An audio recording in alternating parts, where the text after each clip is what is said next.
Bayangan Dendam Alisa, penulis Aan Alia, dibacakan oleh Nindya Wulandari. Mama, kenapa tante itu selalu datang ke rumah kita? Arumi, gadis kecil yang mengenakan gaun bernuansa biru muda, mengarahkan kepalanya dan menunjuk dengan dagunya ke arah anak tangga yang berada di ruang tengah kediamannya. Mama mengarahkan pandangannya pada tempat yang ditunjuk putri bungsunya. Sejenak ia hanya mengernyitkan dahi. "Oh, mungkin teman Mama," jawab Marisa cepat, lantaran ia masih mempersiapkan akad nikah putri sulungnya Alisa yang akan digelar beberapa menit lagi. "Tapi Mama, kenapa wajahnya?"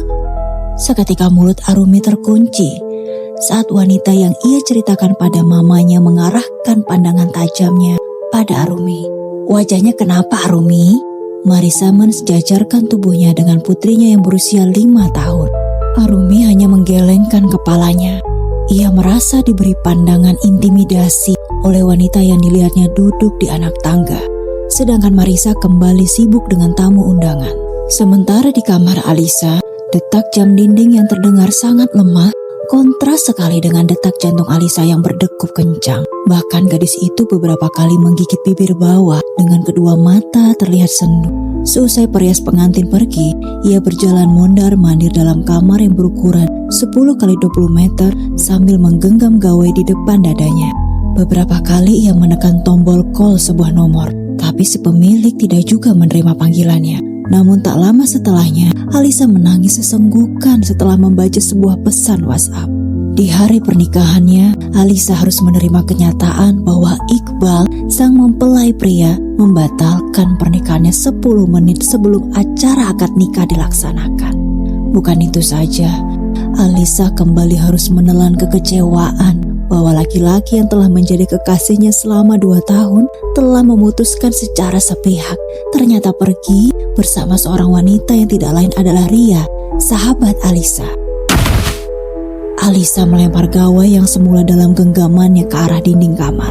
Seketika benda tersebut berserakan di atas lantai marmer berwarna putih senada dengan dominasi kamar Alisa. Brengsek! Teriak Alisa meluapkan kekecewaannya. Perasaannya seketika hancur. Sekujur tubuhnya bergetar bersamaan dengan keringat dingin yang mengucur di tubuhnya dan membuat berukat putih yang melekat indah di tubuh menjadi basah. "Alisa, buka pintunya, Nak," pinta Marisa. Tetapi tidak ada jawaban. Ia mencoba memutar handle pintu, tetapi wanita yang berusia pertengahan 40 tahun itu tidak dapat membukanya. Pintu terkunci. Terdengar suara pecahan cermin, disusul beberapa barang yang dilempar, membuat suara gaduh dalam kamar. Hal ini semakin membuat Marisa menangis khawatir.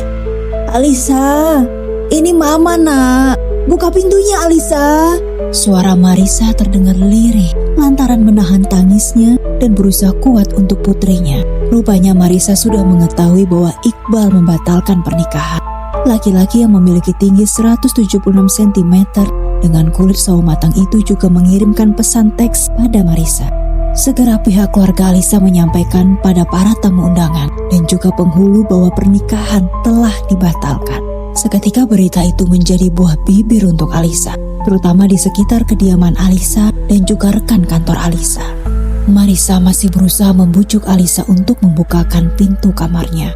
Ia khawatir putrinya melakukan hal bodoh karena usai Alisa berteriak beberapa saat lalu tidak terdengar suara apapun. Marisa tidak lagi mendengar raungan tangis Alisa dan juga barang-barang yang dilempar dari dalam kamar. "Tinggalkan Alisa, Mama. Aku hanya ingin sendirian." Akhirnya Alisa mengeluarkan suara dari balik pintu. Marisa mengusap dadanya. Ia merasa lega. Setidaknya putrinya tidak melakukan hal bodoh yang dikhawatirkannya. "Buka pintunya, Nak. Mama hanya ingin memeluk kamu." Suara Marisa masih terdengar bergetar. Meskipun ia mencoba tangguh sekadar ingin menguatkan putrinya. "Alisa tidak apa-apa, Mama. Alisa mohon, tinggalkan Alisa. Aku hanya ingin sendirian, Mama," balas Alisa dengan suara lebih tenang dari Marisa. Marisa menautkan kedua alisnya. Ia merasa yakin suara yang baru saja terdengar dari kamar Alisa bukan suara Alisa. Suara Alisa tidak berat dan tidak datar. Sementara itu di dalam kamar, Alisa menjadi kembali tenang. Gadis itu kembali membisu, tidak mendengar suara apapun dari dalam kamarnya. Marisa mencoba untuk mengajaknya bicara dan juga mengetuk pintu. Namun, suasana kembali tenang dan hal ini semakin membuat Marisa kembali tegang. Ia mengharapkan Alisa meluapkan kemarahan dan kekecewaannya seperti sebelumnya. Nanto, kemari cepat. Iya mbak. Seorang laki-laki menaiki anak tangga dengan cepat, lantaran tidak biasa kakaknya memanggilnya dengan nada seperti itu. Nando, tolong ambil kunci cadangan, cepat. Teriak Marisa pada Nando, adik kandungnya yang memang tinggal serumah dengannya setelah suami Marisa meninggal 5 tahun yang lalu. Iya mbak, jawab Nando sigap dan langsung kembali menuruni anak tangga menuju penyimpanan kunci cadangan di sebuah lemari di dapur. Alisa, mama akan buka pintunya ya. Marisa kembali mencoba membuka handle pintu yang nyatanya masih terkunci. Mama, mana Kak Alisa? Tanya putri bungsunya yang berusia 5 tahun yang mengekori Nando naik ke lantai 2. Kak Alisa sedang bersedih di dalam kamar. Kamu tunggu di sini ya. Mama bantu Om Nando untuk mencari kunci kamar Kak Alisa. Arumi bisa bantu Mama untuk menjaga Kak Alisa. Marisa membelai rambut putri bungsunya sambil memasang wajah yang dipaksakan tersenyum. Arumi tidak menjawab. Gadis kecil itu hanya menganggukkan kepala beberapa kali sambil menatap wajah Marisa. Ia tahu Marisa sangat sedih. Arumi bisa melihat dari kedua matanya. Anak pintar, balas Marisa sambil bergegas menuruni anak tangga. Arumi memandang Marisa hingga wanita itu tak terlihat lagi lantaran sudah menuruni anak tangga. Lalu Arumi kembali memandang pintu kamar Alisa yang berwarna putih dengan sebuah hiasan dreamcatcher di bagian tengahnya. Gadis itu mengangkat tangan kanannya dan meletakkan pada handle pintu. Lalu secara perlahan dia memutar handle pintu. Pintu kamar Alisa terbuka. Herannya, berkali-kali ketika Marisa mencoba membuka selalu gagal. Namun Arumi dapat membukanya begitu saja. Perlahan Arumi mendorong pintu. Sekilas ia melihat pemandangan yang tidak biasa dalam kamar kakaknya berantakan. Semua benda berhamburan. Sesuatu yang tidak biasa ia saksikan di kamar Alisa yang selalu rapi. Arumi kembali melangkahkan kakinya masuk ke dalam kamar Alisa.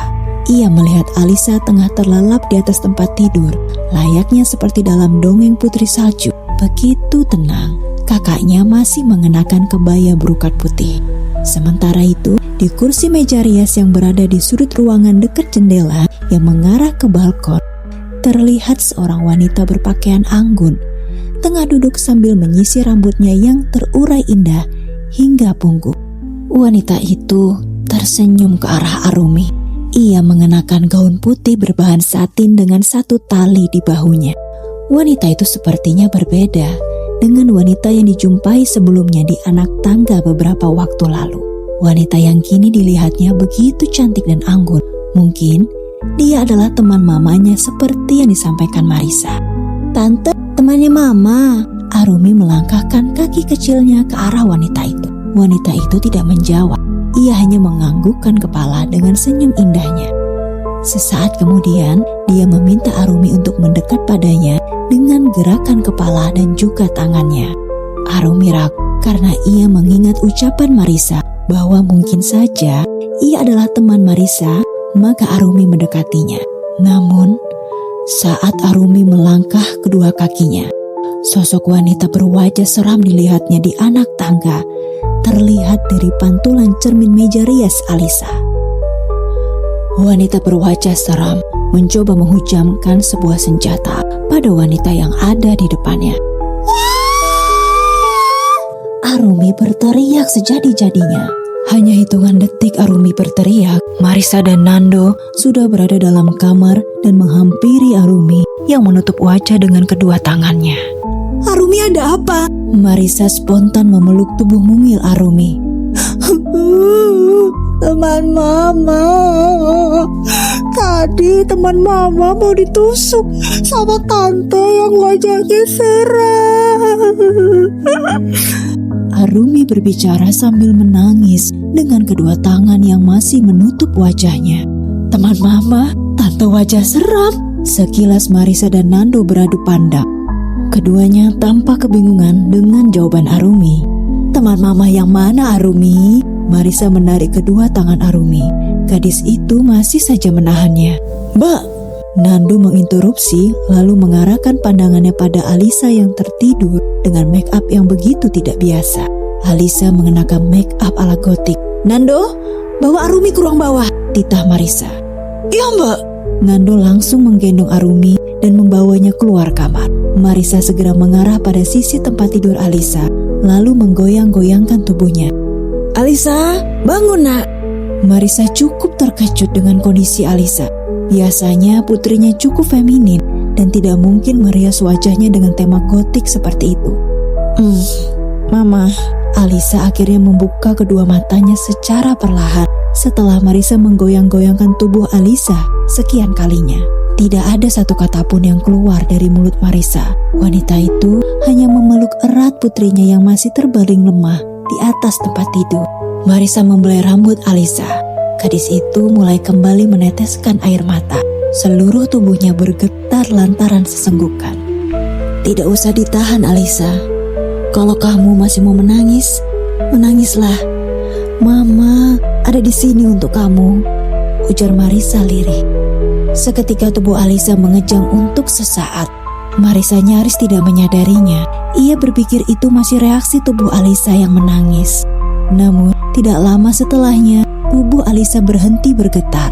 Tidak hanya itu, putrinya perlahan tersenyum kembali. Aku baik-baik saja, Mama. Alisa tersenyum. Seketika leher dan sebagian tubuh Marisa merinding lantaran ia kembali mendengar suara Alisa yang sedikit berbeda. Tidak hanya itu, cara Alisa tersenyum pun berbeda. Alisa tidak pernah tersenyum dengan bibir yang lebar dan dipadukan dengan kedua mata yang tampak melotot. Alisa langsung bangkit dari atas tempat tidur, lalu mengarahkan tubuhnya ke arah meja rias dan mulai membuka sanggul rambutnya, lalu menyisirnya sambil bersenandung dari mulutnya. Alisa, kamu tidak usah pura-pura kuat di mata mama, nak. Kalau kamu sedih, maka menangislah. Kalau kamu marah, maka teriaklah. Mama akan selalu ada di sini untuk kamu. Marisa membelai rambut Alisa. Alisa tidak menjawab. Wanita muda itu hanya kembali tersenyum mengarah pada Marisa, lalu kembali menyisir rambutnya. Tiba-tiba ia berdiri dari kursi dan berdiri mendekati Marisa. Ia menuntun Marisa menuju pintu kamar. Dengan kata lain, Alisa menginginkan Marisa untuk meninggalkannya sendiri. Baik Alisa, Mama mengerti. Mungkin kamu ingin sendirian. Namun kamu harus tahu kalau Mama akan selalu ada buat kamu ya. Alisa tidak menjawab. Ia kembali tersenyum lalu menutup pintu. Dari balik pintu, Marisa kembali mendengar Alisa bersenandung. Hari itu merupakan minggu kelabu untuk Marisa dan keluarganya. Semula, rumah yang sangat ramai itu berubah menjadi sangat sepi pada malam di hari yang sama. Hanya menyisakan Marisa dan kedua putrinya dan juga Nando, adiknya. Arumi sudah tertidur dalam kamarnya. Demikian juga Nando. Ia kelelahan lantaran harus menjelaskan banyak hal pada pihak keluarga, juga membatalkan beberapa vendor untuk pernikahan keponakannya.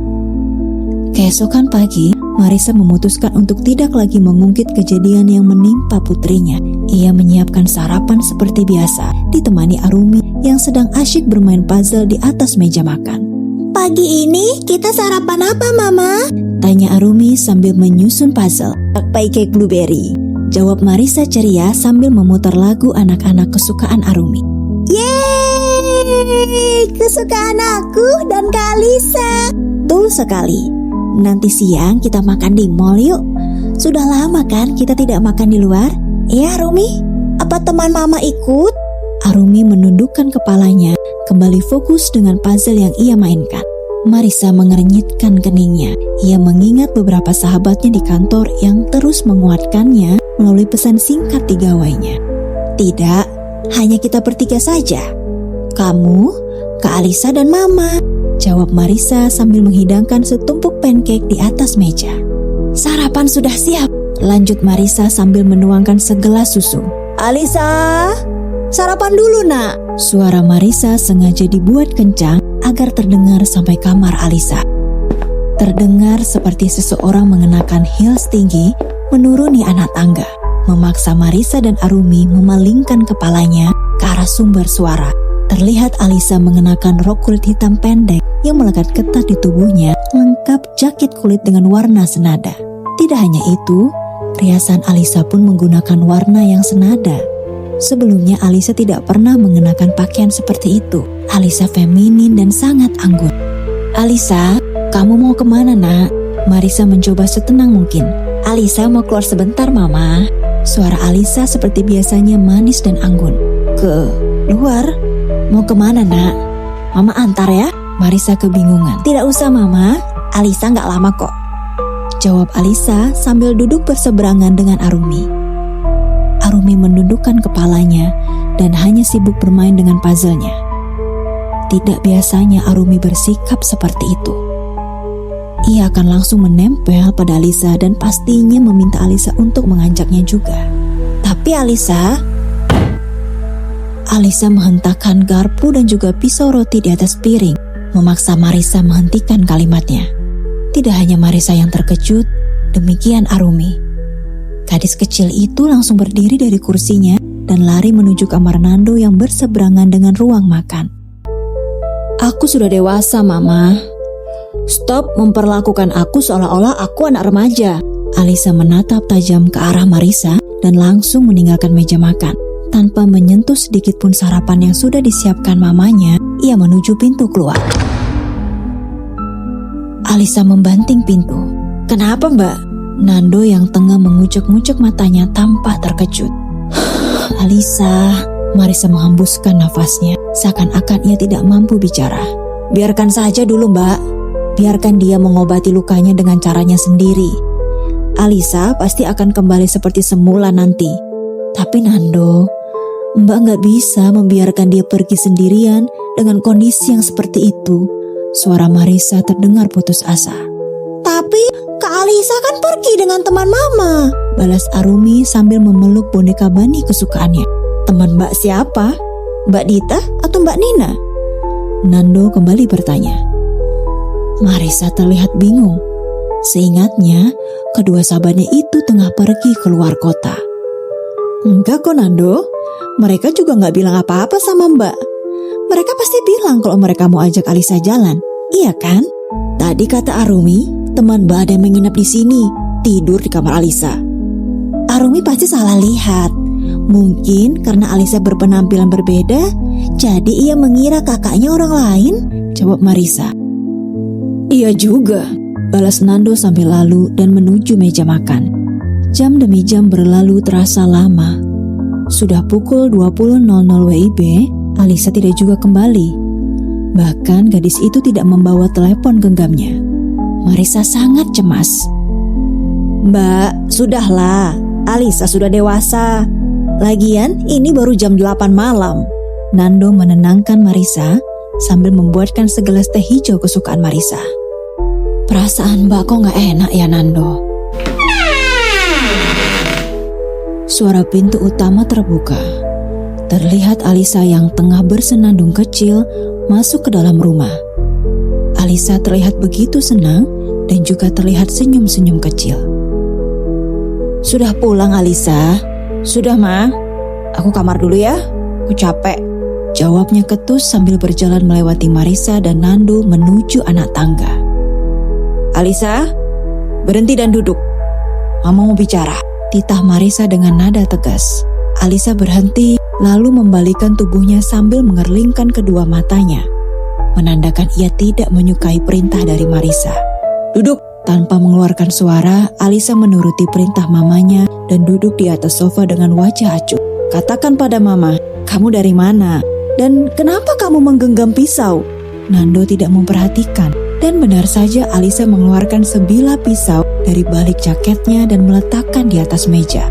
"Balas dendam," jawab Alisa acuh. Kedua mata Nando dan Marisa kembali saling berpandangan. Wajah keduanya menegang saat mendengar pernyataan Alisa. "Balas dendam? Ke siapa?" tanya Marisa terkejut. "Iqbal," jawab Alisa ketus. Apa? Marisa terkejut lalu menyandarkan tubuhnya di sandaran kursi lantaran lesu. "Tidak usah khawatir Mama, laki-laki brengsek itu beruntung. Tapi aku pastikan lain kali ia tidak akan seberuntung hari ini. Lihat saja nanti." Alisa bangkit dari kursinya. Alisa, tunggu. Marisa kembali memanggil putri sulungnya. Apalagi Mama? Jawab Alisa kesal dengan sedikit berteriak. Sudah Mbak. Nando menengahi. Pada saat yang bersamaan, Arumi dan guru ngajinya keluar dari ruang belajar. Arumi langsung menyembunyikan tubuhnya di belakang guru ngajinya. Assalamualaikum Mbak Alisa. Sapa guru mengaji yang bernama Prasetyo. Arumi biasa memanggilnya Om Ustadz Tio. Alisa tidak menjawab. Ia hanya mengerlingkan kedua matanya dengan wajah sinis lalu kembali melanjutkan langkahnya menaiki anak tangga. Teman Mama nginep lagi? Tanya Arumi sedih dari balik Ustadz Tio. Lantas Tio langsung membalikan tubuhnya pada Arumi. Ia terkejut. Rupanya Arumi dapat melihat hal-hal yang tak kasat mata. Sesuatu yang tidak dimiliki oleh semua orang. Arumi melihat sosok wanita lain yang berjalan di belakang Alisa. Tidak ada teman Mama yang menginap, Arumi. Jawab Marisa dengan nada sedikit tinggi lantaran ia sudah cukup kesal dibuat marah oleh putri sulungnya. Terus kenapa setiap malam teman Mama selalu menginap di kamar Kak Alisa? Cukup Arumi, Mama sudah mulai pusing. Maaf Ustadz, kami... Prasetyo memakluminya. Ia hanya tersenyum kecil. Tidak apa-apa Bu. Oh iya, nanti kalau ibu dan keluarga ada waktu luang bisa main ke pesantren ayah saya. Ajak juga Alisa ya Bu. Baik Ustadz, sekali lagi saya mohon maaf atas perilaku putri saya. Ucap Marisa tidak enak hati. Tidak apa-apa Bu. Oh ya, boleh saya bicara sebentar dengan Arumi? Silahkan Ustadz. Arumi, ikuti doa dari Om Ustadz ya. Ajak Tio pada Arumi. Iya Om Ustadz. Tio membacakan doa-doa, lalu meminta Arumi untuk minum air yang telah diberikan doa dan sebagiannya mengusapkannya pada wajah Arumi. Ustadz, kalau boleh tahu apa yang Ustadz bacakan untuk Arumi? Marisa penasaran. Hanya untuk menjaga Arumi dari hal-hal yang akan membuatnya merasa takut saja Bu. Ya benar. Memang akhir-akhir ini Arumi sering kali berbicara melantur tentang banyak hal Ustadz. Marisa menambahkan.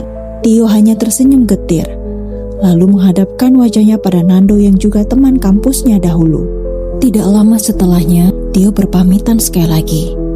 Ia meminta Nando untuk membawa keluarga kakaknya mampir ke pondok pesantren milik ayahnya. Nando hanya mengiyakan. Ia sendiri tidak yakin bahwa keluarga kakaknya terlebih Alisa bersedia berkunjung ke pesantren yang disebutkan oleh Tio.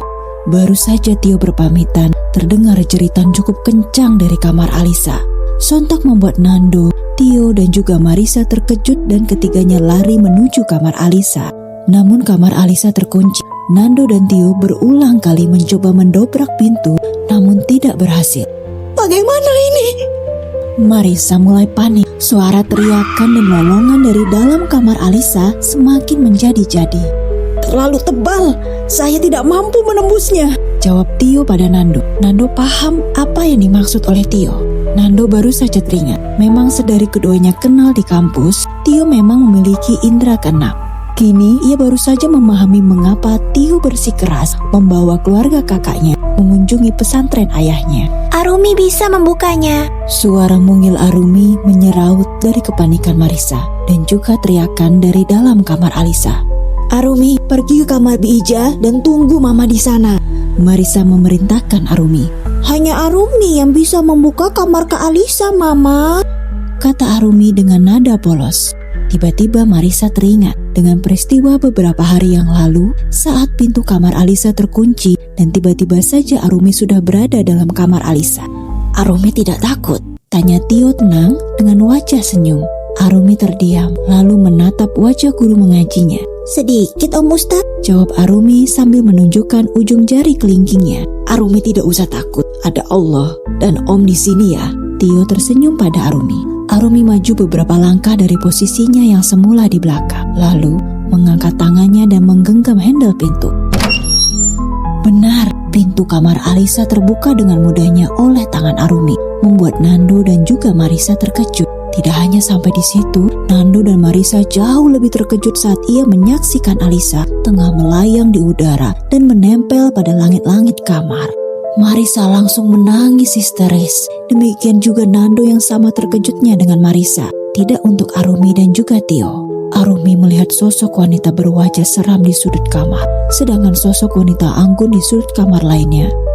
Keduanya seakan-akan tengah memperebutkan sesuatu, yaitu Alisa.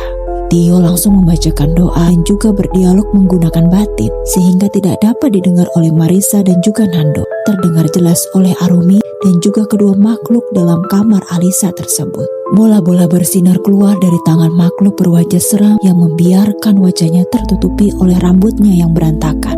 Demikian juga oleh si wanita anggun. Sedangkan Tio sedang berusaha menetralkan keduanya agar Alisa tidak menjadi sasaran. Memerlukan waktu lebih dari 10 menit sampai Alisa turun secara perlahan dan segera ditangkap oleh Nando usai mendapat arahan dari Tio. Sedangkan Marisa tidak henti-hentinya menangis melihat putrinya yang tidak sadarkan diri dan langsung membersihkan wajahnya. Waktu menunjukkan pukul 10 malam. Keadaan sudah mulai tenang. Arumi pun sudah tidur ditemani Bi Ija yang sudah kembali dari kampungnya beberapa hari yang lalu. Sementara itu, di ruang keluarga masih menyisakan Tio, Nando, dan juga Marisa yang masih syok. Marisa menanyakan mengapa Arumi bisa membuka pintu kamar Alisa, sedangkan yang lain tidak bisa. Arumi itu anak yang spesial. Dia mampu melihat yang tidak bisa dilihat oleh orang lain, mampu mendengar apa yang tidak dapat didengar oleh orang lain, dan tidak ketakutan. Anak pemberani, balas Tio penuh kekaguman. Apa Alisa bisa disembuhkan, Ustadz? Marisa terdengar putus asa. Tentu saja, asalkan dia bisa melepaskan dendamnya. Bagaimana caranya melepaskan dendam Alisa? Setelah kita bebaskan Alisa dari jin yang mencoba mengambil alih tubuhnya, kita bisa bantu Alisa. Namun sekarang yang harus kita lakukan adalah melepaskan pengaruh jin pendendam yang melekat pada Alisa. Om Ustadz terbalik. Arumi muncul dari balik tembok. Arumi kok belum tidur? Marisa menghampiri Arumi dan menggendong putrinya. Kata tante wajah seram, Kak Alisa harus melepaskan dendamnya. Nanti tante wajah cantik akan pergi sendiri. Tante wajah seram. Marisa mengerlingkan matanya pada Tio. Sedangkan Tio hanya tersenyum kecil. Tante wajah cantik? Tanya Marisa lagi. Iya, tante wajah seram yang suka duduk di tangga ternyata baik. Tidak ganggu Arumi, jawab Arumi. Pernyataan Arumi spontan membuat Nando dan juga Marisa memalingkan wajahnya ke arah tangga yang berada di ruang tengah. Keduanya merinding seketika saat Arumi melambaikan tangan ke arah tangga. Yang dimaksud Arumi, penunggu rumah ini yang disebut dengan tante wajah seram, sedangkan tante wajah cantik adalah jin yang mencoba mengambil alih tubuh Alisa. Tante wajah seram ini berkali-kali mencoba mengusir jin yang mencoba mengambil alih tubuh Alisa karena ia tidak suka ada jin lain dalam rumah ini. Begitu kurang lebihnya, Bu. Tio mencoba menjelaskan dengan bahasa yang mudah dipahami orang awam. Ustadz ada saran? Tanya Marisa sambil mengelus lehernya lantaran tubuhnya masih merinding. Lebih baik biarkan Alisa untuk tinggal di pondok sementara ini. Besok pagi Ibu bicarakan dengan Alisa karena saat ini pengaruh jinnya sudah mulai memudar. Tapi saya tidak tahu sampai kapan. Jin itu bisa kembali kapanpun jika ia sudah mulai pulih. Baik Ustadz, saya akan mencobanya, jawab Marisa mencoba optimis. Di pondok, Alisa akan belajar ilmu ikhlas dan ilmu mengenai kodo dan kodar. Jika ia sudah memahami itu semua, semoga dendam Alisa akan terkikis dan kembali seperti Alisa yang sebelumnya. Tio mencoba meyakinkan Marisa. Setelah menyampaikan semuanya, Tio berpamitan untuk kembali ke kos-kosannya yang tidak jauh dari kediaman Marisa. Malam itu tidak seorang pun tidur nyenyak kecuali Arumi. Semuanya masih merasa ngeri dan juga merinding dengan kejadian saat Alisa melayang-layang di langit-langit kamarnya. Keesokan pagi, wajah Alisa terlihat sangat pucat, kedua matanya sembab dan juga selalu berair. Alisa tidak mengetahui apa yang terjadi padanya, lantaran ia tidak mengingat saat tubuhnya diambil alih oleh wajah wanita cantik yang dimaksud oleh Arumi. Sebagian lainnya ingatannya ditutup sementara oleh Tio agar ia tidak mengalami syok. Dengan bujuk dan tangis, akhirnya Alisa menyetujui permintaan mamanya. Tubuh Alisa semakin terlihat kurus, wajahnya semakin tirus dan badannya selalu gemetaran. Sesampainya di depan pondok pesantren, tubuh Alisa kembali mengeras dan sepertinya ia kembali ditempel dan dirasuki oleh jin pendendam. Bawa saya kembali pulang, teriak Alisa dengan suara yang berbeda. Ini bukan tempat saya. Lanjutnya lagi. Cepat bawa kembali saya pulang. Kalau tidak, saya akan kuasai tubuh ini selamanya.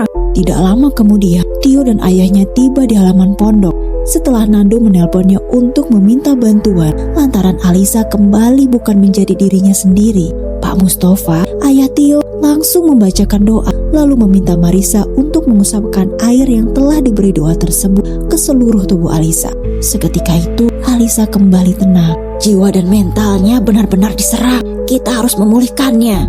Sekarang bawa dia masuk, ucap Pak Mustafa penuh dengan simpati. Sudah hampir 2 minggu Alisa berada di pondok, belum juga menunjukkan adanya kemajuan yang signifikan. Meskipun Alisa sudah jarang sekali kerasukan, tetapi tetap belum dapat melepaskan dendamnya. Bagaimana Ustadz? Apakah Alisa sudah menunjukkan perubahan? Suara Marisa terdengar putus asa. Kita temui mantan kekasihnya dan juga teman baik Alisa yang mengkhianatinya. Kita coba mereka untuk datang dan meminta maaf pada Alisa. Mungkin hal itu yang ingin didengar Alisa. Permintaan maaf, saran Tio pada Marisa dan juga Nando. Tenang saja Mbak, aku akan bicara pada Iqbal dan juga Ria. Aku akan pastikan menyeret mereka ke sini, sahut Nando kesal. Hati-hati Nando, jangan sampai kamu juga ikut mendendam, pinta Tio. Terima kasih mengingatkan. Nando menghela nafas panjang sambil beristighfar. Baiklah, kita akan coba cara itu. Marisa menyetujui saran Tio. Beberapa hari setelahnya, Nando berhasil meyakinkan Iqbal dan juga Ria untuk datang ke pondok. Hal itu bukan perkara yang mudah, karena sebelumnya Alisa pernah mencoba menemui Iqbal dan juga Ria untuk membalaskan dendamnya. Tapi ternyata tidak melukai Iqbal. Ria mencoba melindungi Iqbal dari hantaman benda tajam yang dilayangkan Alisa untuknya, sehingga dialah yang menjadi korbannya. Apa kabar Alisa? Sapa Iqbal canggung di halaman pondok saat ia melihat Alisa tengah duduk melamun di kursi kayu. Alisa tidak menjawab, kedua tangannya dikepalkan kuat-kuat. Kedua matanya kembali berair bukan lantaran menangis, tetapi dendam. Ekspresi wajahnya penuh dengan amarah. Berulang kali ia membuang wajahnya dari Iqbal lantaran ia merasa jijik dengan laki-laki itu. Pergi sana, sebelum benda tajam yang lain melayang ke tubuhmu, pekik Alisa. Kini Alisa terang-terangan menatap Iqbal dengan penuh kemarahan. Alisa berdiri dari kursinya, sedangkan tangannya menggenggam sebuah kayu yang ia dapatkan dari patahan kursi. Istighfar Alisa, Tio berbisik di telinga Alisa. Jangan biarkan makhluk itu menguasai tubuhmu kembali. Tio melanjutkan kalimatnya. Alisa menghentikan langkahnya, wajahnya masih mengisyaratkan kemarahan. Tampak kontradiksi dengan kedua matanya yang mulai meneteskan air mata kesedihan. Istighfar Alisa, berikan kayu itu. Tio menyodorkan tangannya. Enggak, maafkan aku Alisa. Maafkan perbuatanku kepadamu. Iqbal tampak benar-benar menyesali perbuatannya. Ia tahu bahwa ia melakukan kesalahan yang besar pada wanita sebaik Alisa. Aku akan maafkan kamu setelah aku bisa menghilangkan nyawamu, jawab Alisa yang tubuhnya masih diambil alih. Alisa istighfar. Tio menahan kayu yang hendak dipukulkan Alisa ke arah Iqbal. Tio, tolong aku. Bantu aku mengeluarkan wanita ini dari tubuhku. Tio mendengar jeritan jiwa Alisa di telinganya. Maafkan dan mulailah lembaran baru Alisa. Kamu bisa melakukannya. Lawan Alisa. Kamu pasti bisa, jawab Tio sambil membacakan doa. Aku memaafkannya. Aku memaafkannya walau hatiku tersakiti. Aku memaafkannya. Balas jiwa Alisa. Alisa melepaskan kayu yang semula digenggamnya erat-erat. Nafasnya terengah-engah, seakan-akan dia kelelahan. Tubuhnya peluh dengan keringat. Alhamdulillah, bagus sekali Alisa. Tio tersenyum sambil menatap kagum pada Alisa. Tio merasakan bahwa Alisa sudah jejak dengan tubuhnya sendiri. Ia telah memaafkan laki-laki yang telah mengkhianatinya.